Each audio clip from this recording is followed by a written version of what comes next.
Introducing Scott Ritter's YouTube channel, a platform dedicated to discussing the Russian-Ukrainian conflict.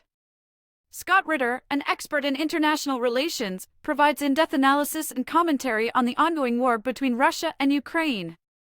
With his extensive knowledge and first-hand experience, Scott Ritter offers unique insights into the historical background, geopolitical complexities, and humanitarian aspects of the conflict. Join his channel to gain a comprehensive understanding of the crisis, including its impact on regional stability and global politics. Through well-researched and balanced content, Scott Ritter's YouTube channel serves as a valuable resource for anyone interested in delving deeper into the Russian-Ukrainian war. Your numbers, news to me. I believed it was somewhere around 10,000. I was seeing something about this past weekend, 1,000 Ukrainian soldiers killed just in a weekend. Russia is saying that about 30% of the weaponry, of the tanks and the armored vehicles and all of these things that the NATO countries have been pumping into Ukraine have been destroyed. And this is just since this has only been happening for less than 3 weeks now, Scott, this so-called counteroffensive. Where is it? Because we're hearing pause. We're hearing now you have Ukraine's defense ministry saying, well, this is just the first counteroffensive. There's going to be many more. This is not the be all end all. Zelensky's kind of saying the same thing. It's tough right now, but this isn't a movie, right? There's all kinds of, I think, just shape shifting going on with the narrative. But what's the reality? Can you go over like what's been happening, why it's been happening, and why? It almost feels like Ukraine expected Russia to run. Maybe they thought this was June of 2022 again, and that the strategy was going to be the same by Russia. But it feels like Russia is really hunkering down, and they were really I don't know how they couldn't be prepared. It was being forecasted for about 4 or 5 months. But could you talk about what's been going on with this counteroffensive? Sure. First of all, let's just understand that when we use the term counteroffensive, I think it's not as descriptive as it needs to be. Because it like you said brings back flashbacks to September of 2022 when the Ukrainians launched another counteroffensive and they succeeded in pushing the Russians out of the Kharkov region, out of the right bank of Kherson. And so people are like, oh, well, it's just going to be a continuation of that. It's not the case. The Russians have done what they didn't do back then, which is to dig in doctrinally to build, triple layer defenses, fully manned with doctrinal minefields, obstacle belts, have fire support in place, everything by the book. And this means that what the Russians have constructed is probably the most heavily fortified defensive barrier in modern history. And I bring that up because what the Ukrainians are being asked to do is carry out an assault designed to breach a fortified defensive position. And in the military, this is perhaps the most difficult mission that you can be given. It requires extraordinary courage, but it also requires a tremendous amount of military skill, not just in terms of the breachers, but the people who support breachers. You see, in Western doctrine, American doctrine, NATO doctrine, the first thing that has to happen as you attempt a breach of a defensive fortified position, it's what's called suppression. You see, because as you approach the defensive line, you're going to hit an obstacle belt, minefields. That means that you're going to have to work your way to create paths through the minefields. But while you're doing that, you are vulnerable. You're at risk of being hit by enemy artillery, enemy air, enemy guided missiles, and anti-tank missiles. So as your troops enter into this place and become very vulnerable, you have to suppress the enemy's ability to interdict and disrupt this assault. This means that the Russians have a very viable active air force. The Ukrainians would have to sweep the skies of the Russian Air Force. That's not happening, which means that the Russian aircraft are able to bring their firepower to bear on the Ukrainians even before they get to the contact zone with the minefield. So in their initial assembly area, The Russians are able to hit them with 500-kilogram planed bombs. That's guided, precision-guided bombs that are striking the Ukrainians as they assemble. So they're being killed in huge numbers here. Equipment's being destroyed even before they get to the front line, because the Ukrainians can't suppress that because they don't have an air force. Now we come to the next thing. As you're there, the helicopters come out. The Ka-52 alligators are having a field day. They're out there just knocking things off right and left. Why? Because Ukrainians aren't able to suppress them with air defense. You see, before you send your ground forces in to this fortified area, you need to ensure that you've projected a integrated air defense system over the battlefield that keeps these Russian helicopters from flying. In the lead up to this counteroffensive, Russia has carried out the most intensive and successful suppression of enemy air defense campaign in modern history. They have eradicated in totality any meaningful air defense capacity on the part of the Ukrainians, which means that these helicopters fly free of charge. They're just up there killing everything that moves, and they're not getting shot down at all. The other thing you have to suppress, of course, is the Russian artillery. Now, this was always going to be a difficult problem because the Russians enjoy 7-to-1, 10-to-1 advantage in artillery. Plus, they have virtually unlimited ammunition compared to the Ukrainians. But let's say the Ukrainians were able to bring in sufficient resources so that they could have parity with the Russians in this one limited area on the battlefield. You need to fire and suppress the Russians. It's not just about hitting them with firepower. You have to suppress their ability to communicate. So electronic warfare has to come in. You have to prevent the troops that are on the ground who say, hey, we got enemy tanks in front of us, fire Whiskey Tango 1001, which is a predetermined fire coordinate. But now they're trying to communicate. They can't because it's jammed. So the artillery can't fire because they haven't heard the signal. That's called suppression. That's not happening. Why? Ukrainians don't have electronic warfare. They don't have artillery. So what I've said right now is in doctrine, the suppression aspect is the most important aspect. Without suppression, nothing else will happen.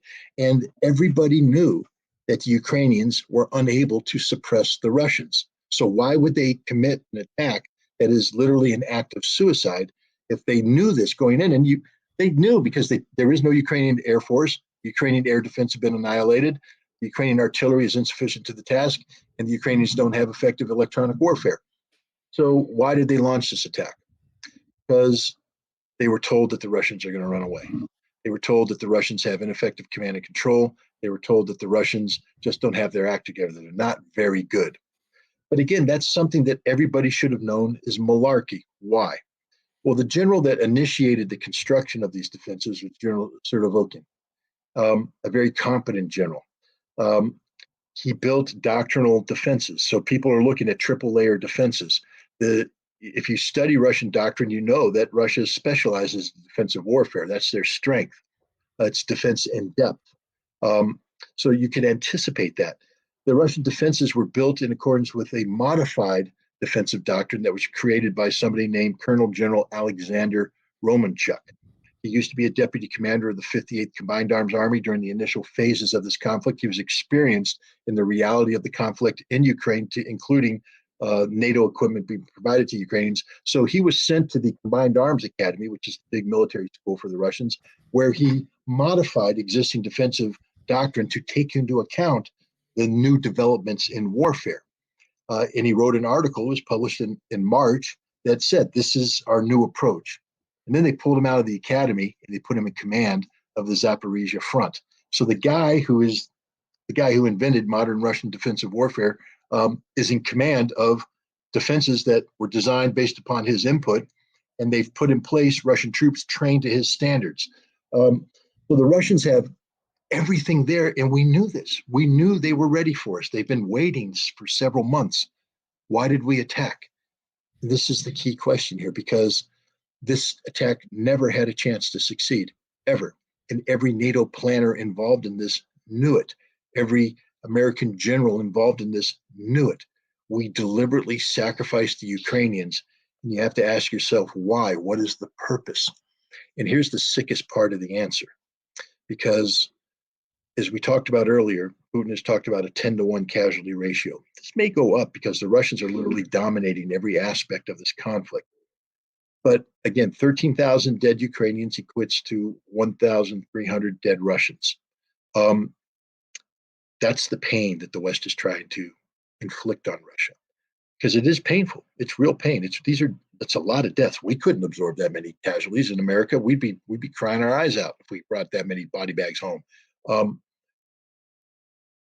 why would we do this? Well, the answer again lies with Anne Applebaum. I don't know if you're familiar with her. She's a anti-Putin Russophobe who writes for the New Yorker magazine and for no, I mean I'm sorry, the Atlantic. She's a staff writer for the Atlantic. Used to write for the Washington Post. She recently wrote an article about the Russian offensive and how the Russians have to lose. They have no choice but to lose. That the Ukrainians will win. But she alluded to um, a theory that has, in order to reduce the casualty or the impact of this conflict on the West, that there will be a marriage between NATO technology and Eastern European manpower. This is direct from a 1993 article written by George Soros, where he said the same thing. In order to confront the Russians effectively, NATO has to avoid losing people because democracies don't do well when body bags come home. So, in order to inflict pain on the Russians, we have to come up with a system where we have Eastern European manpower married to NATO technology, and we use them in a conflict with the Russians to kill Russians. And that's what's happening today.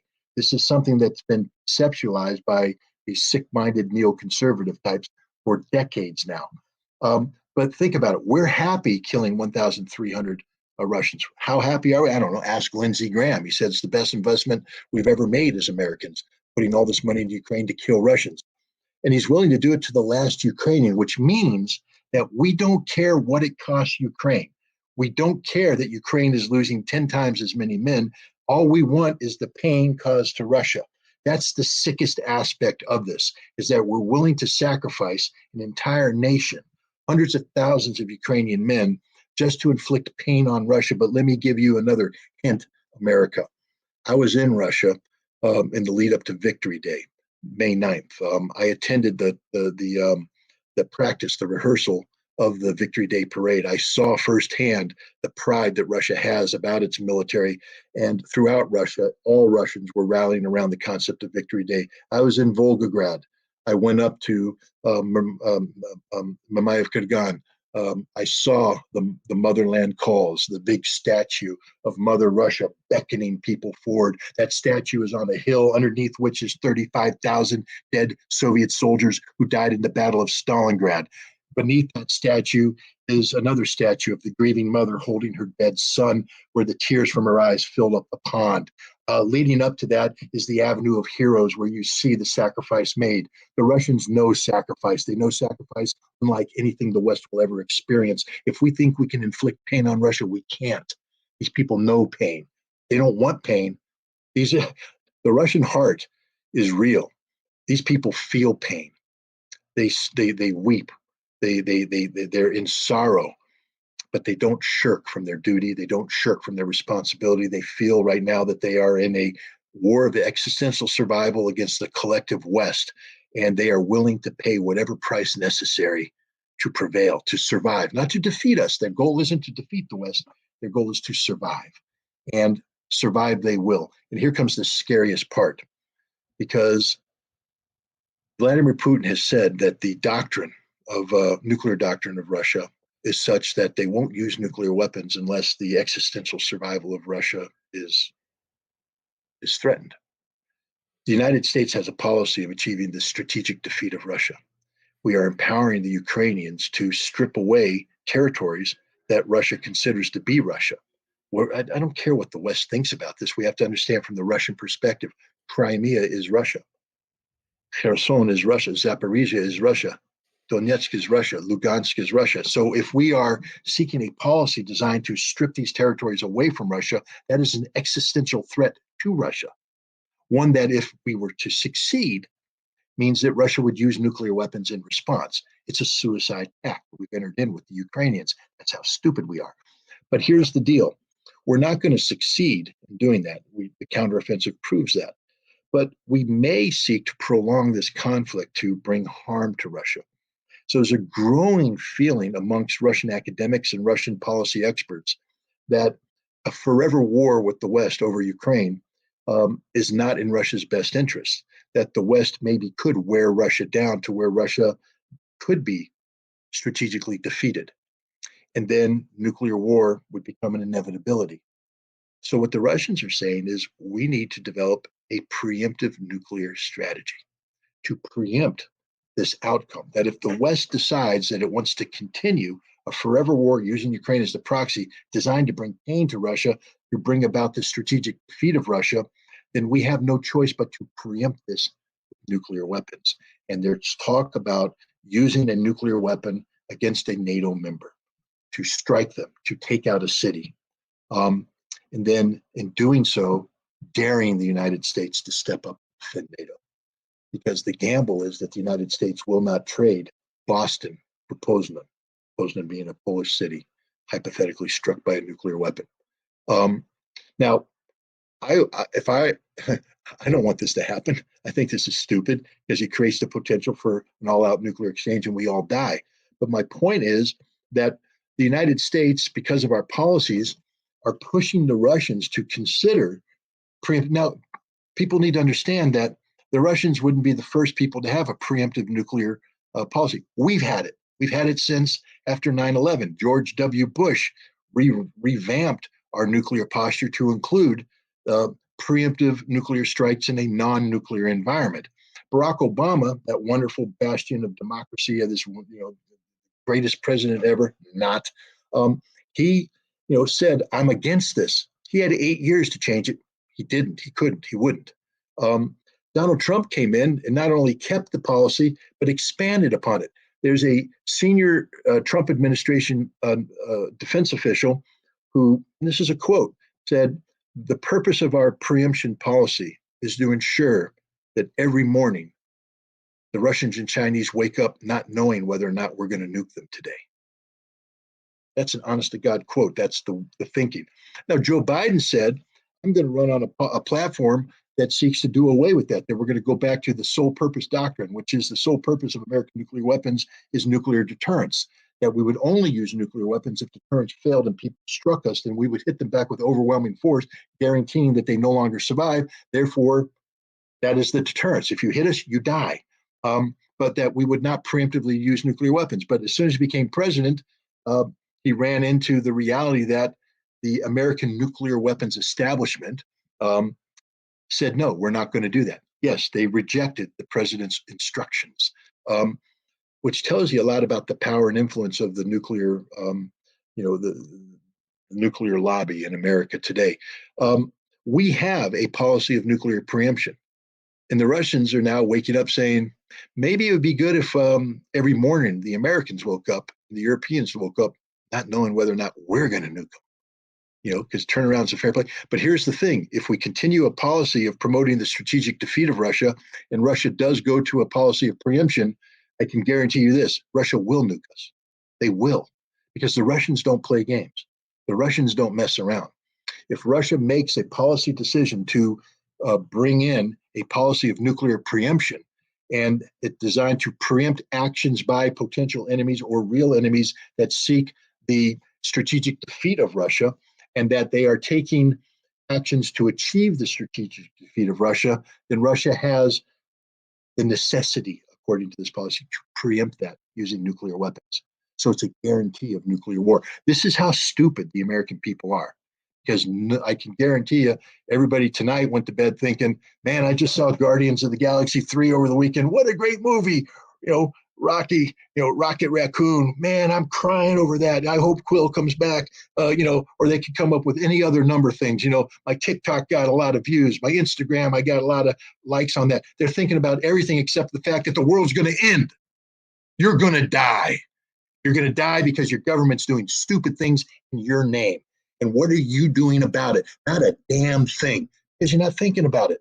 You better wake up, all you who put Ukrainian flags on your social media as part of virtue signaling. You're supporting a government that wants our government to commit suicide by backing them do something that will trigger a Russian nuclear response. Okay? That's the reality. So take the damn flag off your social media, pull the flag down, and turn to the American government and say, we're not willing to die for Ukraine. Because I'm telling you right now, if you are willing to die for Ukraine, why are you here? Why are you at home? Buy a damn airline ticket, go over there and die already. The Russians are more than happy to make your dreams come true. But don't bring me with it. Don't bring my family with it. Don't bring my friends with it. Don't bring my neighborhood with it. We don't want to die. And that's what's going to happen if we continue this policy. Straight up, I'm telling you, we are closer to nuclear war today than we have ever been. And this is because of this desire of Russia to preempt American strategic objectives to bring about the strategic defeat of Russia. Russia, Vladimir Putin has said that a world without Russia isn't a world worth living in. Think about it. So if we seek the strategic defeat of Russia, that's a world without Russia. And Putin said, I don't want to live in that world, which means he's going to kill us all. That's what nuclear weapons are supposed to deter. We have the same philosophy, trust me. A world without America isn't worth living in. So if somebody seeks the strategic defeat of America, they will probably feel the sting of our nuclear weapons. That's what they exist for, to prevent America from disappearing.